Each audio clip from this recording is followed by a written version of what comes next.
called my name, said you knew me long before I was born.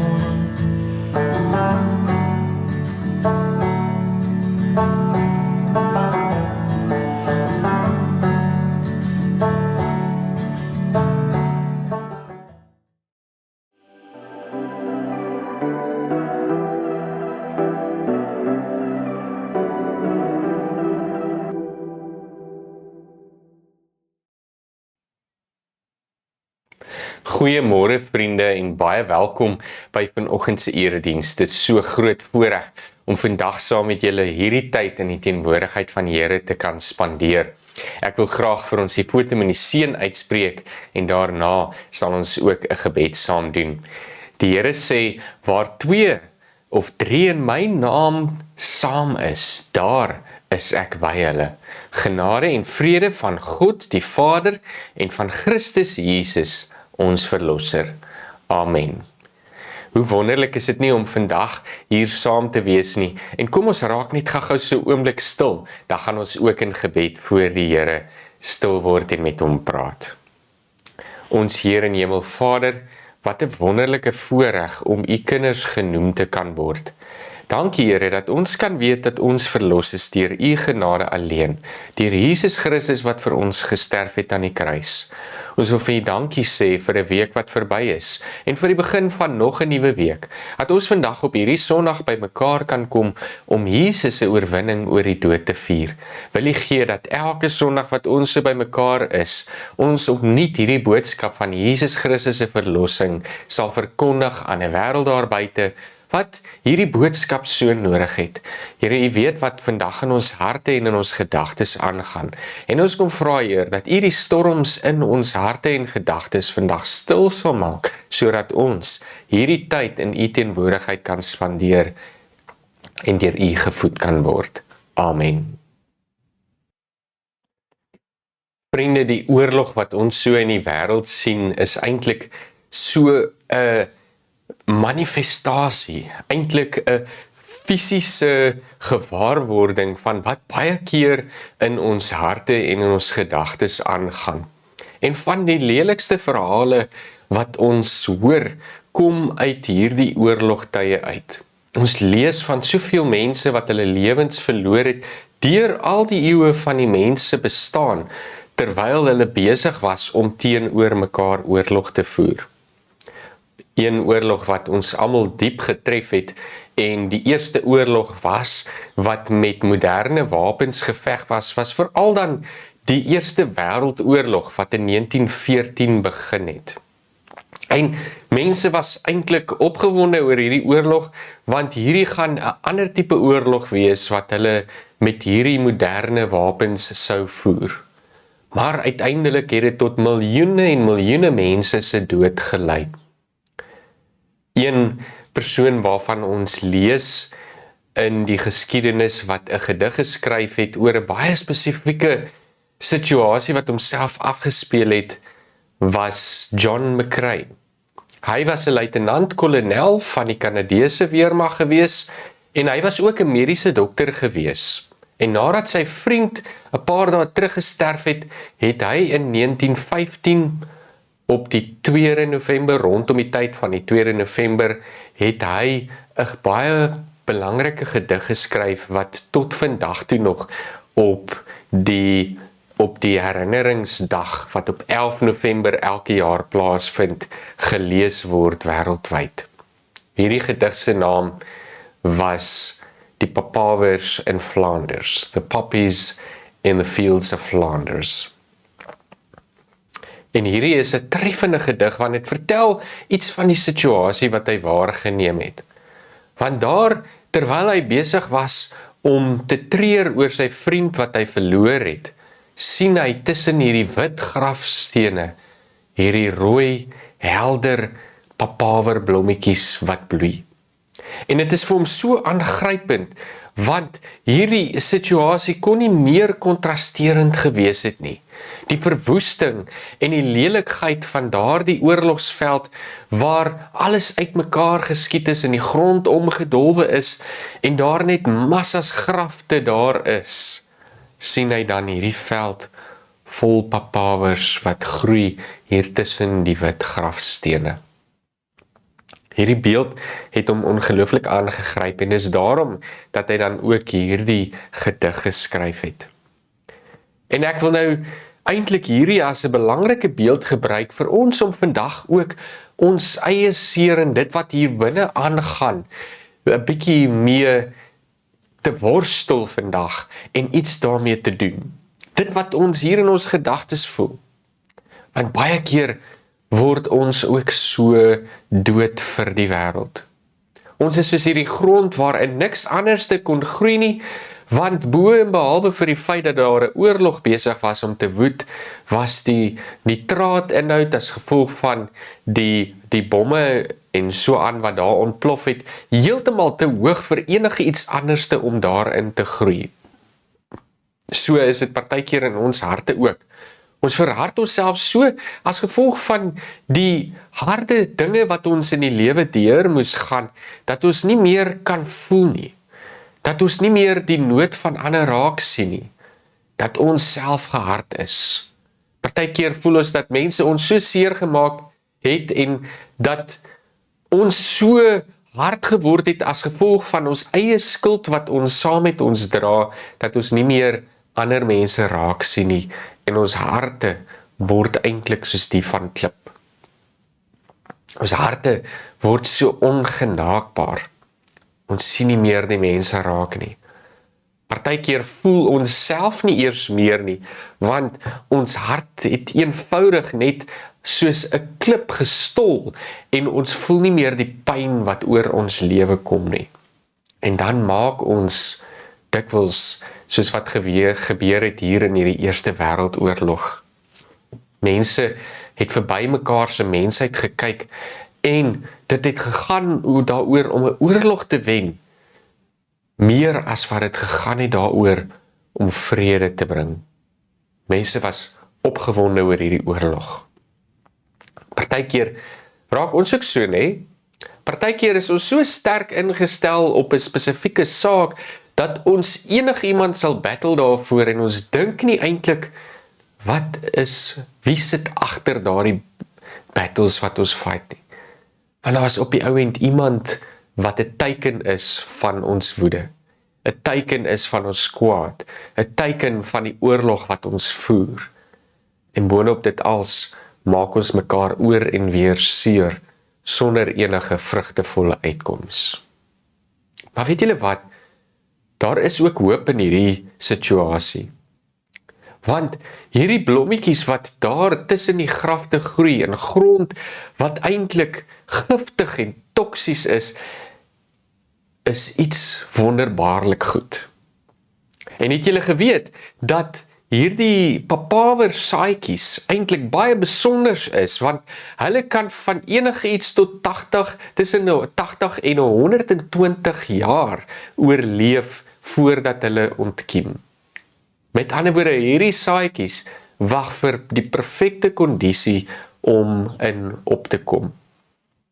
En terwyl ander plante moeilik sou gegroei het in die omstandighede wat daar in die grond was, en mense definitief nie vandag nog eers landbouaktiwiteite na die grond van Vlaanders sou kon bedryf nie, omdat die grond so toksies is, bloei die papawers daar, want is die perfekte kondisies daarvoor.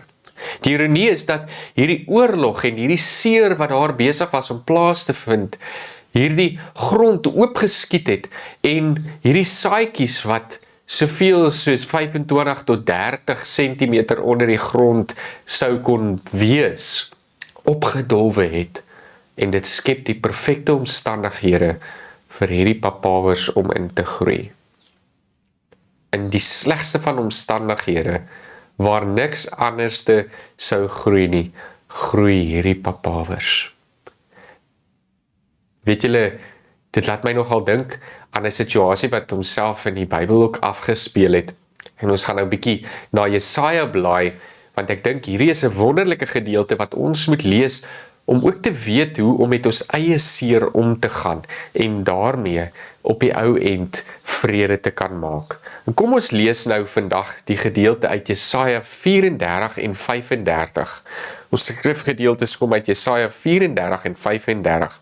Ons fokus is wel vandag op Jesaja 35, maar Jesaja 34 is die konteks wat ons ook nodig het om te verstaan en dit in lyn moet bring met wat ons nou net gesê het oor hierdie situasie wat homself afgespeel het hier in die Eerste Wêreldoorlog. Kom ons lees dan van Jesaja 34 en verder. Kom nader nasies, gee aandag volke, kom luister na my. Die aarde en alles wat op die aarde is, moet hoor wat ek te sê het. Die Here is kwaad vir al die nasies en hulle weermagte. Hy het hulle tot vernietiging verdoem.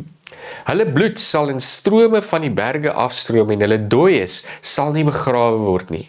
Die lyke sal net daar in die oopte lê en ontbind. Al die hemelliggame sal verkrummel en tot niet gaan. Die hemel sal soos 'n boekrol opgerol word. Die sterre sal uit die hemel uitval soos blare wat van 'n wingerdstok afval. Dan sal die Here se swaard in die donker hemel verskyn en soos 'n verblindende weerligstraal op Edom neerkom. Want die Here het besluit om hulle te vernietig. Die swaard van die Here is vol bloed, dit drup van die vet asof dit gebruik is om die lammers en die bokramme vir die offer te slag. Want die Here gaan 'n offerfees in Bosra hou. Daar gaan 'n groot slagting in Edom wees. Die mense sal saam met die wilde beeste en jong bulle doodgemaak word, totdat die grond deurweek is van hulle bloed en vet, want die dag van afrekening het aangebreek. Die Here sal Israel se saak verdedig en wraak neem op haar vyande. Edom se riviere sal in teer verander en die grond in swal. Die hele land sal een stuk brandende teer word, wat dag en nag sal bly brand, sodat die rook gedurig daaruit optrek. Die land sal geslagte lank in pyn lê tot in die verre toekoms en niemand sal weer daardeur trek nie. Die enigste inwoners van die land sal uile en kraaie wees. Die Here gaan Edom uitmeet met 'n maatband wat verwoesting saai en 'n waterpas wat vernietiging uitwys. Daar sal nie meer 'n koninkryk wees waaroor 'n koning kan regeer nie, en daar sal ook nie een van die leiers oorbly wat sou kon leiding gee nie. Daar sal dorings in die paleise van Edom opkom en welig daar groei. Hulle forte en ander versterkte plekke sal toegegroei wees van allerlei onkruid. Die bouvalle van hierdie plekke sal die lêplek van die jakkalse en die volstruise word. Die wilde diere van die woestyn en die hyenas sal saam daar aas en hulle gechunk sal soos die geluid van duiwelse geeste klink. Die vroulike naggees Lilith sal haar blyplek daar maak. Gevaarlike slange sal daar nes maak en eiers lê en die eiers sal daar uitbroei. Ook die aasvoëls sal dit hulle bymekaar kom plek maak. Gaan lees gerus die boek van die Here, dan sal julle sien dat al hierdie diere daarin genoem word, elkeen met sy maat. Die Here het die opdrag gegee en sy gees maak hulle bymekaar. Die Here verdeel die land onder hulle sodat elkeen 'n deel het om op te bly. Daar sal hulle geslag na geslag bly, omdat dit vir altyd aan hulle behoort. Ons lees eers net tot sover, en kan julle nou hoor hoe baie hierdie gedeelte eintlik te sê het in die omstandighede wat ons gelees het al van wat homself in die Eerste Wêreldoorlog laat uitwoed het. Want hier is Israel in dieselfde omstandighede. Nou, hoofstuk 34 en 35 van Jesaja word oor die algemeen gesien as 'n tipe van oorgang tussen proto-Jesaja, wat met ander woorde die oorspronklike gedeelte van Jesaja was, en wat later uitgebrei was met Deutero-Jesaja en met Trito-Jesaja. Met ander woorde, 34 en 35, hoofstuk 34 en 35, is 'n tipe van 'n oorgang tussen die proto-Jesaja en dan Deutero-Jesaja en Trito-Jesaja. Nou, proto-Jesaja vind plaas rondom die tyd wat die Assiriese ryk vir Israel ingeval het. Nou, die konings van die noordelike ryk wou gehad het, dat Israel saam met hulle moet opstaan teenoor hierdie Assiriese ryk. En Hiskia was deur die profeet Jesaja gesê om dit nie te doen nie. Maar hulle word toe in 701 oorval deur die Assiriese ryk. En in hierdie omstandighede is daar 'n moontlike stuk hopeloosheid, want Jesaja het vir Hiskia gesê dat hy nie 'n geveg moet opsit teenoor hulle nie, maar totaal en al op die Here moet vertrou, want die Here sal vir hulle verlossing bring. En hier sien ons dan die verwoesting wat gesaai is, nadat hierdie Assiriese ryk waarskynlik verslaan is. En ons lees hier van Edom, en uit die kommentare wat ek gelees het, is daar geen duidelikheid of Edom spesifiek hier die teiken was van God se oordeel nie, maar gaan dit eerder daaroor dat Edom 'n simbool is van almal wat Israel onderdruk en almal wat die regverdiges van die land probeer onderdruk. Met ander woorde, almal wat onregverdig handel teenoor die kinders van God. Edom word die simbolisering daarvan. En nou lees ons, wat is God se oordeel oor hulle? En hier kry ons hierdie allerverskriklikste beeld van oorlog wat gevoer word teen hulle, van lyke wat daar lê, regeerders wat nooit weer oor daardie land sal regeer en dies meer nie. En mens kan nie help om te wonder, hoekom dit so baie ooreenstem met die situasie wat ons nou net oor gepraat het in die Eerste Wêreldoorlog nie. Maar dit wys eintlik vir ons 'n tendens onder ons mensdom uit. Want ons leer maar net nie uit ons foute nie. In plaas daarvan om ons geskille met mekaar uit te praat en die beste weg vorentoe te vind, sodat ons in vrede met mekaar kan saamleef. Nie omdat ons altyd wil nie, maar omdat die uiteinde daarvan, as ons nie daarvoor lewe en streef nie, is dat ons in oorlog gedompel is en mekaar oor en weer uitmoor, kry ons nie dit altyd reg nie. In die Eerste Wêreldoorlog, die Tweede Wêreldoorlog, elke oorlog daarna en elke oorlog voor dit, is tekenend van wat hier in Jesaja gebeur. Mense wat onregverdig handel en die onregverdiges of die regverdiges, die goeie mense, die kinders van God, die mense wat die regte weg probeer volg, onderdruk. Hoor julle? En hoe hartseer is dit nie? Maar hoor, wat is God se oordeel? Want hy sal nie toelaat dat dit gebeur nie. Hy sal nie toelaat dat die onregverdiges die regverdige mense van hierdie wêreld oorheers nie. Dit is sy belofte. Wat het geheers na die Eerste Wêreldoorlog, na die Tweede Wêreldoorlog? Na die Tweede Wêreldoorlog eintlik meer nog, is daar 'n baie lang tyd van algehele vrede oor die wêreld gewees. 'n Ongekende stilte en vrede, né?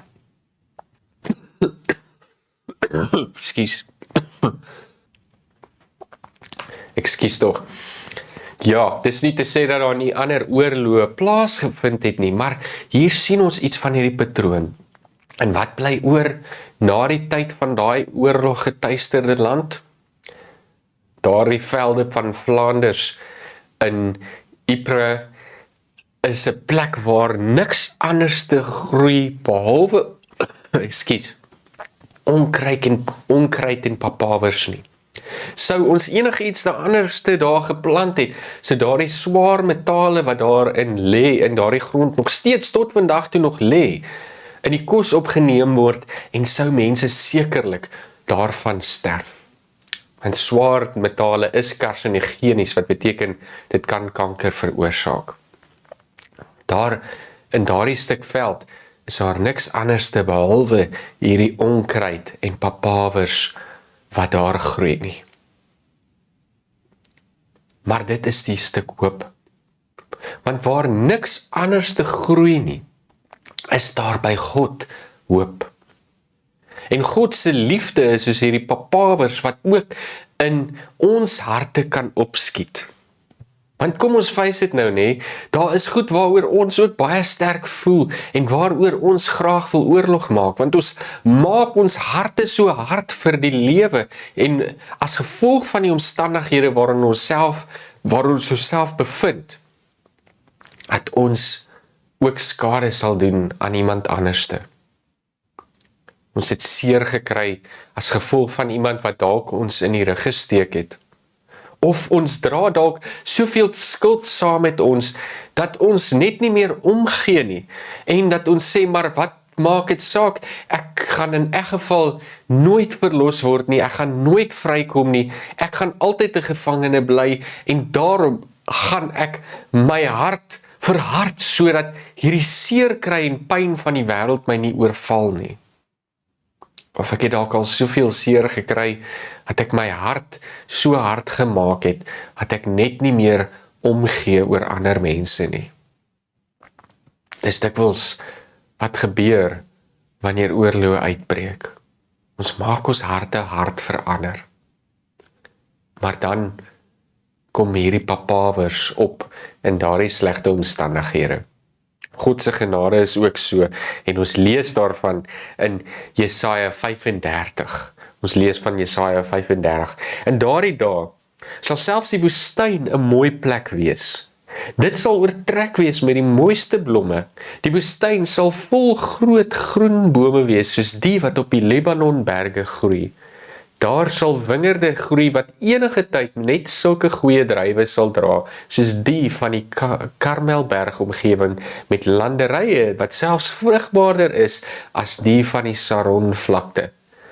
Dit sal die Here se manier wees om sy invloed in hierdie wêreld te wys, sodat almal kan weet wie hy is. Hierdie nuus is bedoel om mense wat moedeloos geword het op te beer, om die wat voel dat hulle net nie verder kan nie, omdat alles net te veel geword het, moed in te praat, sodat hulle met nuwe oë na die toekoms kan kyk. Gaan sê vir die wat bang is, hulle moet op die Here vertrou en hulle nie oor alles bekommer nie. Die Here is op pad om hulle vyande die les van hulle lewe te leer, en wanneer hy daarmee klaar is, sal hy sy mense se omstandighede verander. Van die gevolge hiervan sal wees, dat blinde mense sal kan sien, en dat dowe mense sal kan hoor.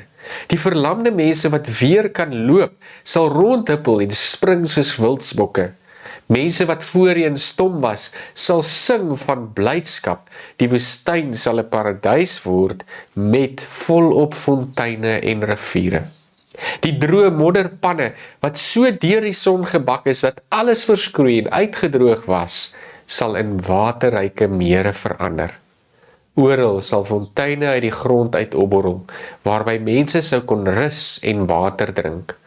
Waar daar voorheen net sand en klippe was, waar die jakkalse hulle gate kon grawe en waar geen ander mens of dier gekom het nie, gaan die hele omgewing verander. Daar sal soveel water wees, dat daar watergras, riete en bissies sal groei. Daar sal 'n groot pad deur die gebied loop, wat voorheen 'n woestyn was. Hierdie pad is bedoel vir mense wat 'n verhouding met die Here het en wat reg lewe. Mense wat God nie ernstig opneem nie, sal nooit die reg hê om hierdie pad te gebruik nie. Daar sal nie gevare op die pad wees nie, want die Here het dit spesiaal vir sy kinders gebou, sodat hulle veilig en maklik by hom kan uitkom. Hierdie kinders van wie daar gepraat word, is die mense wat deur die Here vrygekoop is van hulle ou slawe lewe. Hulle sal vrolik en opgeruimd met hierdie pad na Jerusalem toe terugkom. Hulle hartseer en swaar kry sal iets van die verlede wees. Wat 'n kragtige gedeelte. Hoor julle waarmee begin hierdie gedeelte? En daardie dae sal selfs die woestyn 'n mooi plek wees, nê? Hierdie nuus is bedoel om mense wat moedeloos geword het, vers 3, op te beer, om die wat voel dat hulle net nie verder kan nie, omdat alles net te veel geword het, moed in te praat, sodat hulle met nuwe oë na die toekoms kan kyk.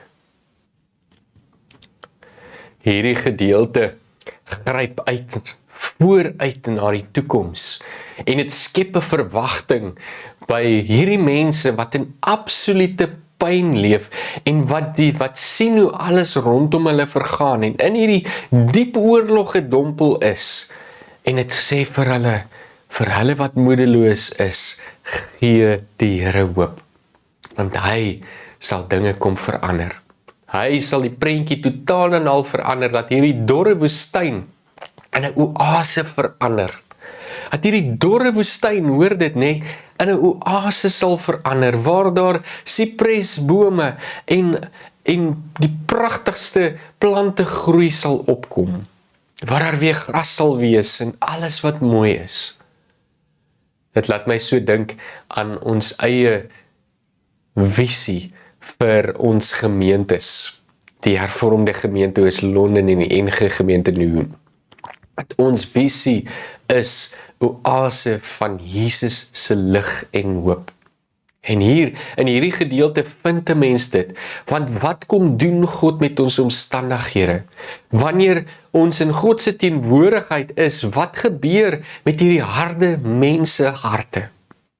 In daardie oorlog het die papawers, was dit die simbool van hoop, dat daar lewe kan wees ten spyte van die dood en die onmin en die slegte dinge wat mense saai. Maar dit is net God se aanraking om in God se teenwoordigheid te lewe. Dis wat hierdie gedeelte sê, hulle wat na die Here toe gaan en wat sy pad volg, wat hierdie hoop kan hê vir die toekoms. Ons harde mense harte word verander in harte van vleis, soos wat ons op 'n ander keer ook mos gepraat het oor, nê? Jesaja 36 as ek reg kan onthou. Jesus kom doen dan 'n oop hart operasie aan ons en verander hierdie harde harte van ons in harte wat weer vleis word. Ek mag dalk dit verwar met Esegiel. Ek dink dit was in Esegiel waar ons gelees het van dit, nê? Hoor julle wat doen die Here? As die Here in ons lewe inkom, dan is al daardie pyn, al daardie hartseer, al daardie skuld wat ons saam met ons dra, verdwyn dit soos mis vir die son, voor die son, want God se genade groei juis in daardie omstandighede in ons harte. Terwyl ons harte teer en seer mag wees oor alles wat rondom ons gebeur het en stikkend geskied is, groei God se genade in ons harte en dit verander ons. Daardie oorlogvelde wat so vol gate geskied is vol van hierdie pragtige papawers wat blom en dit gee dit 'n ander tipe pragt. Daardie lelike veld van moord en doodslag word verander in 'n veld van hoop. Dit is die perfekte kondisies vir hierdie papawers om in te groei. En baie keer as ons harte so vol seer is, so vol pyn, vol van die dinge van die wêreld wat ons so aangeraak het en ons seer gemaak het en ons ondergekry het, sodat ons niks meer kan voel nie en ons eie harte vir ander mense begin verhard, kom die genade van die Here in ons hart en dit kan ons verander. Daar's hoop vir my en vir jou. Vandag in jou eie storms, in jou eie hart wat getuister word met die oorlog van skuld en van skande en van pyn wat jy ervaar as gevolg van dit wat in die wêreld gebeur, moet jy weet dat die Here se genade ook vandag vir jou genoeg is en dat die Here nie sal toelaat dat jy vergaan nie. Dit was sy belofte eens op 'n tyd aan Israel. Dit was sy belofte wat hy ook vervul het in Jesus Christus. Want raai wat? Dit is nou juis wat in die Nuwe Testament gebeur. Dis nie net wanneer Israel vrygemaak word en hierdie mense terugkeer na Jerusalem in die tyd waarin hierdie gedeelte oorspronklik geskryf was nie, maar die Nuwe Testamentiese skrywers het weer teruggegaan na Jesaja en gesê, weet jy wat, hierdie gedeelte het ook iets te sê oor Jesus Christus, want Jesus Christus het gekom om juis die lammes, die siekes, die blindes te genees, om weer hoop te bring waar daar totale verval en totale moedeloosheid was, waar mense in verlorenheid gelewe het en die regverdigheid van die Here gesoek het, waar die onderdruktes was, daar het Jesus gekom om bevryding te bring. As jy vandag in so 'n plek is, waar jy voel dat jy nie meer kan sien nie, dat jy nie meer kan hoor nie, dat jy nie meer kan loop nie, en dat die lewe jou krippel gemaak het, en jou hart verhard het, moet jy weet, Jesus Christus het ook vir jou kom sterf. Jesus Christus het ook alles gedoen wat nodig is, sodat jy vandag hoop kan hê vir die toekoms, sodat jy uit die hardheid van jou hart kan opstaan en kan voel hoe die Here se liefde jou oorspoel, sodat daai harde mense hart weer 'n hart van vleis kan word, 'n hart wat klop ook vir ander mense, 'n hart wat genees is, 'n hart wat heel is, 'n hart wat gereed is om weer die lewe aan te pak en die mooi en die goeie in die lewe te gaan soek en te gaan uitleef. 'n Mens wat gereed is om die oase wat God vir ons skep te gaan leef. As jy 'n deel van ons gemeente is, wil ek ook bid dat jy in ons gemeente dit sal ervaar. Hoe die Here keer op keer met jou hart kom werk en jou hart aanraak en jou vernuwe en heel maak en meer maak. En hoe hy ook 'n oase vir jou skep waar jy sy lig en hoop kan kom beleef. My bede vandag vir jou is dat jy vandag vrede by die Here sal kry. Dat ek en jy vandag saam in die teenwoordigheid van die Here kan sit en kan kuier in sy liefde en dit kan opdrink soos vars water uit 'n skoon fontein. En mag hierdie goedheid van God dan ook deur ons vloei. Net soos hierdie papawers wat eens op 'n tyd in die oorlog iemand so diep geraak het dat hy daaroor 'n gedig geskryf het, moet ons ook deur ons lewe ons eie gedigte gaan skryf van hoe God ons lewens aangeraak het. Hoe ons hom ingenooi het en hy sy genade in ons laat groei het. Soos hierdie papawers in daardie oorlogsveld. God se genade groei in ons verwoeste harte en dit maak dit weer heel. Dit maak ons weer heel, sodat ons die toekoms kan aanpak en ons ook in sy genade kan leef, in liefde. En kom ons gaan soek die vrede wat Jesus Christus vir die wêreld wil hê. En kom ons gaan werk ook, doen ook wat nodig is, dat die koninkryk van God al meer sigbaar kan word in hierdie wêreld waarin ons leef. Amen. Vriende, kom ons bly net so sit en dan bid ons saam. Ons Here en Hemelvader, baie dankie dat U genade ook in ons harte kom groei. U bevestig dit vir ons so mooi deur Jesus Christus wat vir ons gesterf het, sodat ons weer kan lewe. En ons vra Heer, dat U genade in ons sal laat bly groei. Op ons eie is ons nie in staat om al die regte dinge te doen en daarom het ons vir U so nodig. Ons kan net nie sonder U nie, Heer. En ons wil vra dat U ons vandag sal help om net ons beste te gee. Om eerder vrede te soek as oorlog. Om nie ons pyn en ons hartseer op iemand anders te uit te haal nie, maar om dit eerder na U toe te bring, Heer. Om U toe te sodat ons U kan toelaat om U genade ook in ons te laat saad skiet, sodat die mooi en die goedheid van U liefde in ons ook kan leef. Soos daardie papawers wat eens op 'n tyd in die oorlogsveld opgekom het en nog steeds daar groei vandag, Heer, wil ons sê dat U genade ook in ons seer en stikkende harte sal kom groei en ons weer heel sal maak.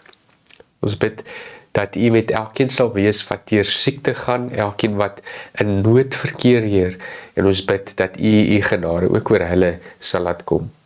Ons bid hierdie dinge nie omdat ons iets daarvan verdien of omdat ons dit ooit sal kan verdien nie, maar omdat ons op U as ons troue Vader en ons genadige God vertrou. Amen. Vriende, ons is baie naby aan die einde van ons erediens en ek wil vir jou baie dankie sê dat jy vandag hier ingeskakel het. En my bede is regtig dat jy ook in God se genade sal groei. Dat God ook in my en jou hart sal kom woon en dat hy ons stikkende harte sal heel maak van al die seer en al die trauma wat ons saam met ons dra, sodat sy goedheid in ons kan leef. Broers en susters, ek wens vir julle die beste van 'n week toe en ek hoop dat die Here met jou sal wees ook in hierdie week. Ek wil julle graag ook uitnooi na ons Kerssangdiens wat op Sondag die 30ste November om 6:00 by ons kerkgebou in 101 Bonsabaiweg hier in Oos-London gehou sal word. Dit gaan 'n wonderlike aand wees. Ons sien uit na die kinderkerk wat vir ons 'n pragtige opvoering gaan doen. Dan is Sterling Primary se kamerkoor ook hier by ons. Die Ooskus Gimnasium se CSV orkes is by ons. En Elise en Tertius Mattheus sing dan ook by ons. Dit gaan 'n wonderlike program wees en ons hoop julle gaan die aand saam met ons kom geniet. Onthou asseblief om vriende en familie te nooi. Almal is welkom en ons kuier lekker na die tyd met 'n paar nageregte wat ons met mekaar gaan deel. Broers en susters, ontvang dan nou ook die seën van die Here. Mag die genade van die Here Jesus Christus, die liefde van God en die gemeenskap van die Heilige Gees nou met jou wees. Broers en susters, bly gerus vir 'n paar afkondigings. As jy graag tot ons bediening wil bydra, kan jy gerus so doen. Ons is die twee gemeentes, die hervormde gemeente Oos-London en dan die NG gemeente Noon. En jy kan 'n bydrae maak deur die bankbesonderhede op die skerm te volg, of jy kan eenvoudig die skakels onder aan die YouTube video volg, waar jy ook 'n bydrae kan maak met jou debiet of kredietkaart. Broers en susters, bly gerus vir 'n paar afkondigings. Tot volgende week.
grown.